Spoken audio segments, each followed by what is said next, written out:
Species. Unite. Somebody told me that when I was a young designer at Mercedes, they said, well, it takes I think they said 20 cows to upholster this sedan. And you're like, oh my gosh. I mean, clearly people believe that cows, the leather is a byproduct of the food industry, but that's not necessarily true. When you part out the cow, the leather is actually the most valuable component of the cow.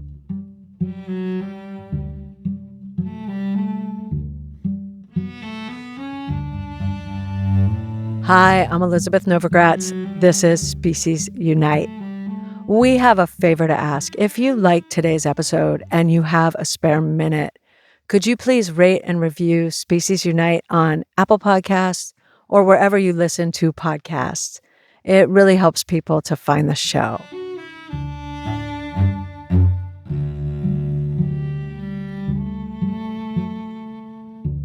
This conversation is with Vicki von Holzhausen.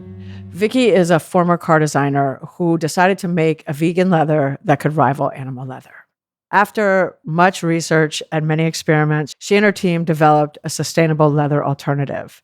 And they tested it out as a handbag and have an entire line of handbags and accessories, all vegan, called von Holzhausen. That wasn't enough because her bigger mission was and is to replace animal leather. And not only to replace animal leather, but also to replace plastic. Earlier this year, von Holzhausen announced the introduction of Liquidplant, a 100% plant-based, plastic-free top coat. Liquidplant is seriously one of the inventions of a lifetime.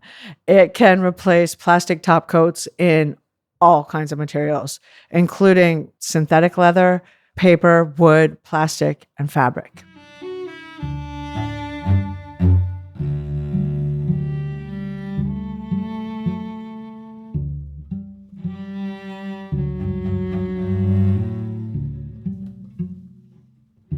Vicki, thank you so much for being here.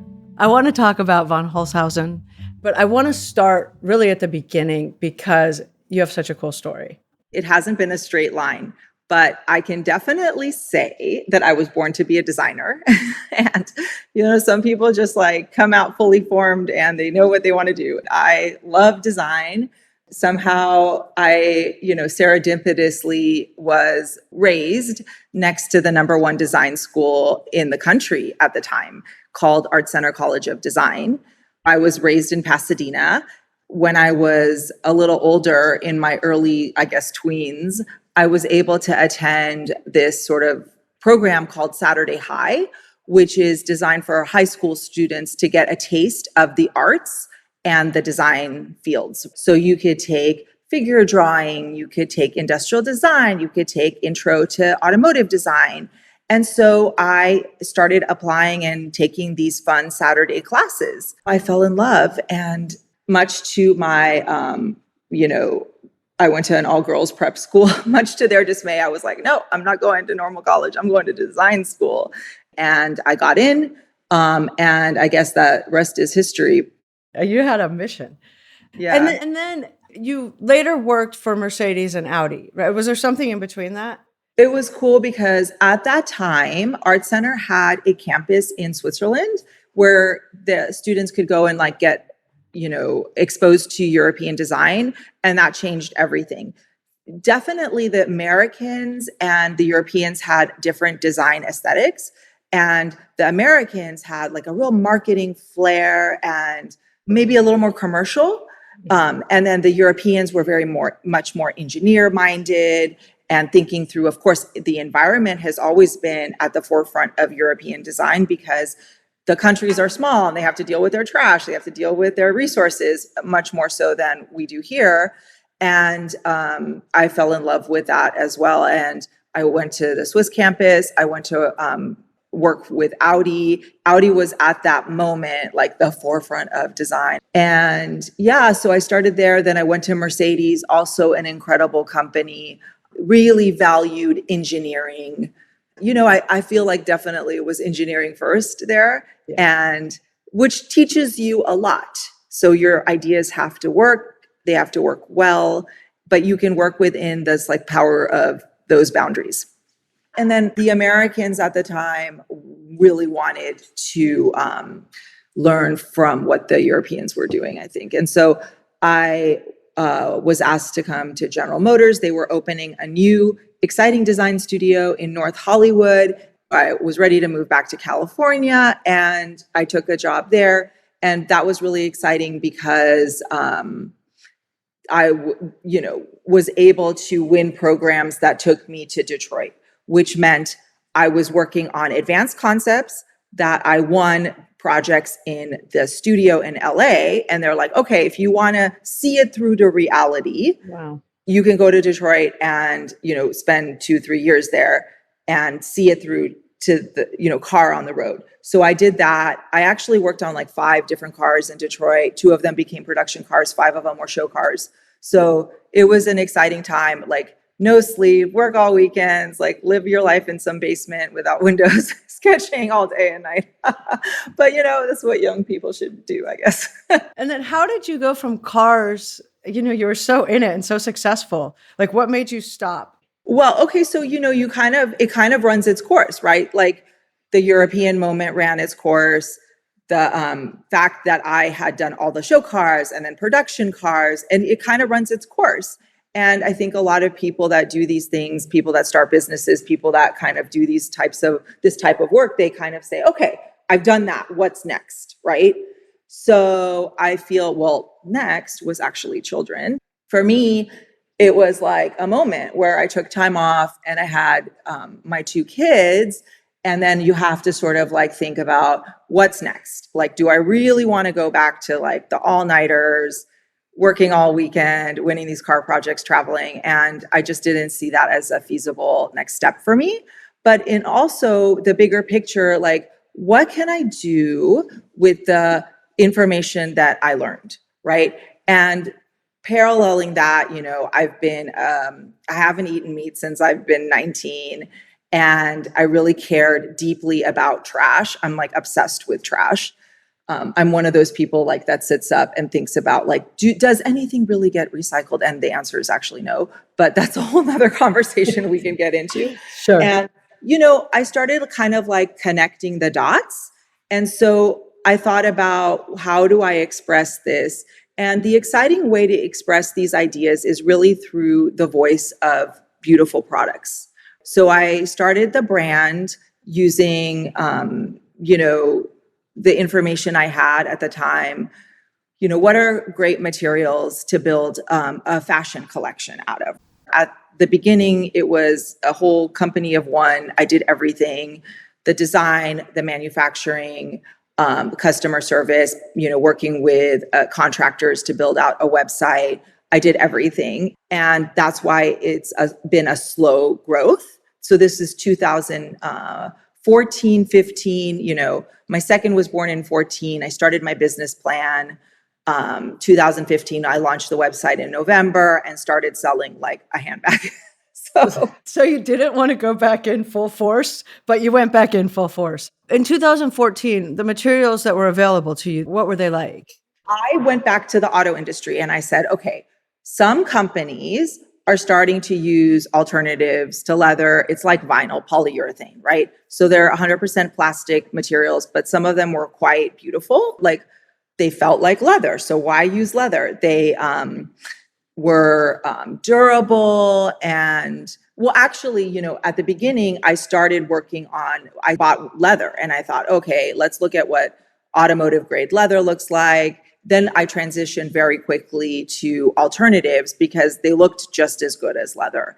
And they were actually more efficient, which really appeals to my design mind. Like, oh, it comes on a roll. I can set the patterns on perfectly. I don't have waste.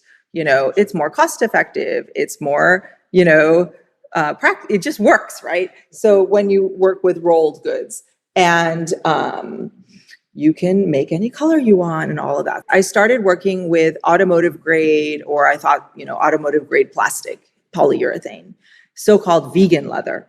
When you start to dig in and understand the process by which these companies create the material, and there's many great companies that have like revolutionized this roll-to-roll process of, a polyurethane process. And just to understand, like, okay, The carbon footprint of leather is huge. The carbon footprint of polyurethane can be 1/4 that of leather. So it is plastic. However, it's much lower carbon footprint because you don't have to use land, grow a cow, feed the cow, kill the cow, all of these things. Then the leather tanning process is so chemically intense. You basically take a skin, you have to use formaldehydes a lot of times and chromium, which is cancerous. So all these things contribute to a very bad story. So I realized that, and I chose polyurethane. Then I started digging into the polyurethane story, and that was, not a great story either. There's the microplastics, there's toxins, there's, chemistries that are now considered illegal in many countries. Back then they weren't, but in the years over, the last few years, they've evolved into becoming restricted substances. I realized that was not a great path. So I started building the materials from the ground up and thinking through, what is the backing made out of? What is the chemistry made out of? And then, of course, by that time, I started assembling a team. And, in 2 years ago, we launched an innovation lab. So we have a science team. So they're PhDs in biopolymers that create chemistries that are plant-based. So it's evolved over a long period of time. And definitely the inputs, the materials, and the innovation has become like the nucleus of the business, right? So whereas the beginning, it was like design, making something exciting and fun and cool to wear and, selling it and marketing it. That was sort of like the beginning, but then really trying to think through, well, these are very important problems to solve, right? And they're bigger than just the fashion industry. Every industry that makes tangible products has to make them out of these components. And that contributes to their overall carbon footprint. So solving the material problem, these incumbents of leather and vegan leather, to replace these incumbents took center stage, right? It was like, okay, this is important, much more bigger picture, and this is what we're about. This is what we're going to do. And so since then, a lot has happened. We've developed something like 4 or 5 major innovations on the material front, and one really big one called Liquidplant, which is 100% plant-based chemistry and can be used as a top coat to cover all sorts of surfaces, or can be used as a composite material to create a leather-like material or be something totally different. So we've really leapfrogged the idea of leather. Like, what is this material of the future? What can it be? Just to understand it better, you have different materials that you use, like you use bamboo. Yeah. And you have 3 or 4 of those. And then you have Liquidplant. And what is that used for specifically? Liquidplant is an innovation. It's an invention, really, that we launched at the beginning of this year. And it's 100% plant-based. And that is in a pilot stage. So that has been invented by our team at the lab here in Los Angeles. And we are, working with different partners now from all sorts of verticals. We actually have criteria for the partners that we take on. But, we're working with, like, let's say, a furniture company, a car company, a shoe company. So in different verticals that are big companies that want to solve this problem for their own materials. So we're piloting that. It's going into sort of like a roll-to-roll production later this year. And then that will scale. And the plan is, of course, for the Liquidplant to take over and become the top coat for all of our commercial materials. So really, from a business strategy perspective, we don't let sort of like this sort of, the progress of Liquidplant slow down the ability to offer great plant-based materials today. So even though bamboo leather, let's use as an example, the top coat is 71% plant-based. The backing is 100% plant-based. Overall, it's 80 to 85% plant-based. That's amazing. Yeah. It is the highest plant-based durable material that passes automotive specs on the market. So some people are like, well, it needs to be 100. Well, what material? I'd like to see a material that passes automotive specs that doesn't use polyurethane that claims to be 100%. And by automotive specs, I mean ingress egress testing. And that is a very, very specific test. It is a simulation of a person getting in and out of a seat 7 times a day for 10 years. So yeah, it's like major difficult test to pass. And bamboo does that. And it, is 80+% plant-based, and it biodegrades in a landfill. So that is great. And Liquidplant is like a greater future when it becomes 100%. And it needs some steps to get there. So we're piloting that. That's going to be manufactured here in the US. And do you think eventually that will replace all of your other materials? Or 100%. Yeah, that's the plan. And that's why we did it. And not only, I think, does it want to replace, all the top coats of our leather-like materials, it can become a top coat for anything that uses polyurethane currently. So it's like a drop-in chemistry for polyurethane. So, Incredible. Think about, and it's really kind of immense if you think about all the things that you come into contact with every day that are coated in plastic that you don't even realize, like the paper goods in your cupboard for your food, your car seat, of course. Leather is coated in polyurethane. So a leather skin is not durable. It has to have a polyurethane coating when it's put inside a car interior. I mean, certainly there's like fashion items that use natural hide and it ages and wears, but it's not durable enough to be inside a car. So they coat the leather in a car with polyurethane. So it's kind of like plastic coated. Why even use the leather at that point? Just use the plastic. I think a lot of people who are like resistant to this whole world of kind of next gen materials, they don't realize that like their car seat, if it's leather, is plastic. And just coming up with these products, and it feels like this one is the winner. When I talk to people about leather and replacing leather, we don't realize how much leather and animal products are in everything, in home goods. They're everywhere. It's massive, massive. And to think that this stuff could all be gone in not that far from now with innovations like yours is like life-changing. Well, it'll be life-changing for the planet because when you think about deforestation, the microplastic pollution, if we can start to chip away at eliminating whole areas where leather and plastic polyurethane is being used, then we will make a dramatic impact. And the idea is that, there's many companies that need to raise up to solve this problem. It can't just be one company. Well, and like you were saying with automotive, it feels like they all want to go this way. Nobody's resisting it, are they? Innovation is a great thing. It's powerful. It's powerful in marketing communication as well. Everybody wants the newest technology, right? It's sort of like your icing on top, right? It's if you're a brand and you're showing like the latest car, the latest shoe, the latest handbag, you want the coolest material on there. Not only for the planet, which is massive, but I read on your website that it takes 10 cows for one car. I think it's even more, unfortunately, but yeah, it depends what size vehicle. Somebody told me that when I was a young designer at Mercedes, they said, well, it takes I think they said 20 cows to upholster this sedan. And you're like, oh my gosh. Clearly people believe that cows, the leather is a byproduct of the food industry, but that's not necessarily true. When you part out the cow, the leather is actually the most valuable component of the cow.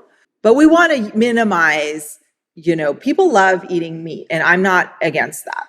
It's not, people want to do what they want to do. Sure. What we want to do is inspire people to pick cool things, right? Yeah. Like if this functions better and it looks cooler, then just go with that, right? And then on top of that, you get to save a little bit of carbon.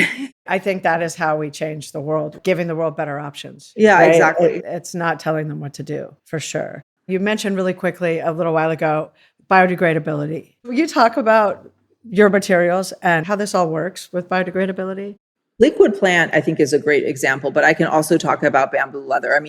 just quickly, bamboo leather is designed to biodegrade in a landfill condition, so zero oxygen condition, in less than 250 days without any trace of microplastics, which is amazing and a big achievement on our part at that stage of business.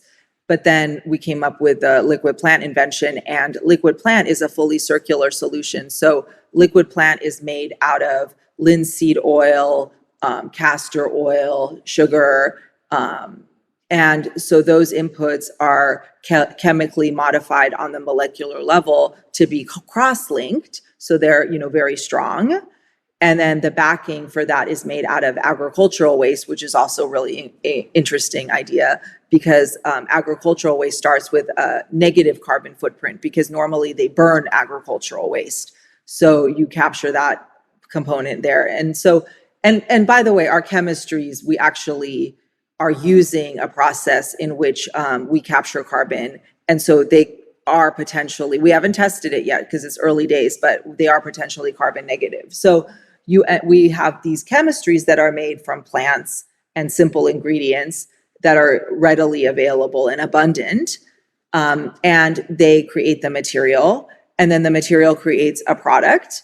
And then when at the end of its life, if it's either, shredded or it's thrown in a landfill or somewhere else, unfortunately, it will create nutrients for the soil, because it goes back into the basic elements of, sugar, castor oil, linseed oil. They've been modified, but they're basically biodegradable and healthy, right? Wow. There's no toxins. So it's really amazing. It's a fully circular solution.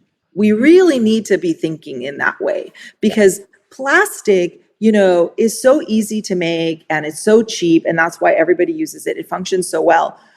But when you think about it, what is the true cost of plastic? It's not the 35 cents it takes to make the container that holds your food, right? Or whatever, 5 cents. It's like the true cost is, what do we do with this stuff? And nobody recycles. Like NPR did a really good study on this.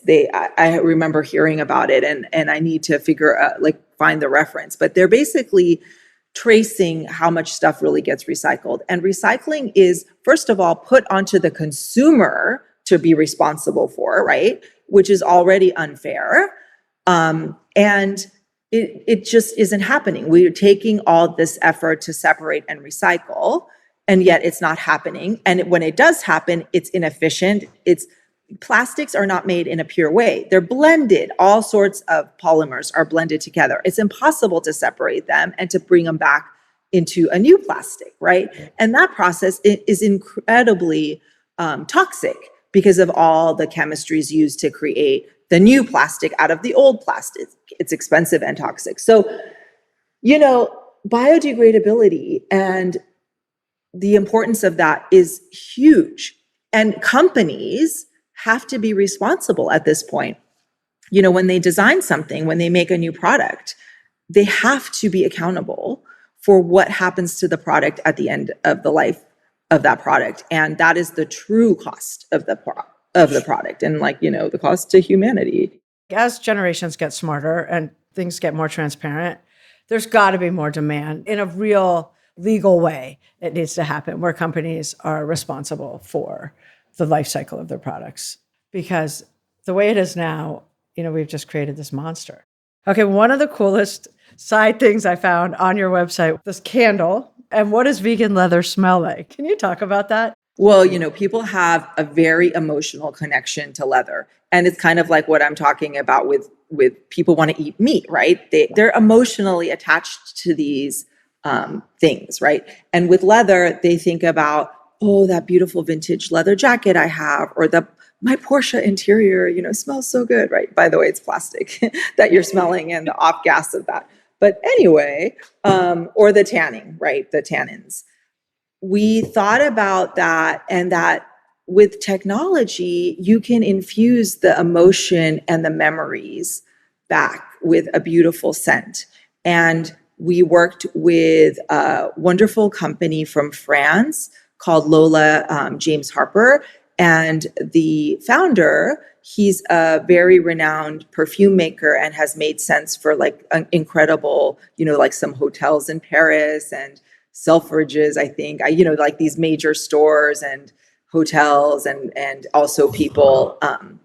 And we worked with him to create a scent that would replace the scent of leather or offer another option to leather.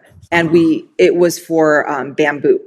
And so we asked, what does the smell of bamboo, what can it be? And we gave it to all of our clients for the holidays to kind of inspire them and remind them that these technologies is kind of like the sky's the limit. We can infuse that into the top coat and give an experience to the customer. And wouldn't that be really cool when you're sort of like stuck in a car, that your car has, not an overwhelming like perfumey scent, but it's like a sophisticated thing that gives you memories of the car that you had, I love it. I'm waiting for Liquidplant, but until then, I'm a huge fan of all the rest. Thank you very much, Vicki.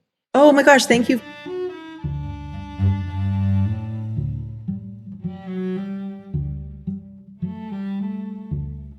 To learn more about Vicki and to learn about Liquidplant, go to our website, speciesunite.com. We will have links to everything. We are on Facebook and Instagram at Species Unite. If you have a spare moment and could do us a favor, please subscribe, rate, review on Apple Podcasts or wherever you listen to podcasts. It really helps people find the show. If you would like to support the podcast, we would greatly appreciate it. Go to our website, speciesunite.com, and click donate. I would like to thank everyone at Species Unite, including Gary Knutson, Caitlin Pierce, Amy Jones, Paul Healy, Santina Polke, Ayana Peoples, Olivia Deming, and Anna Kalner, who wrote and performed today's music. Thank you for listening. Have a wonderful day.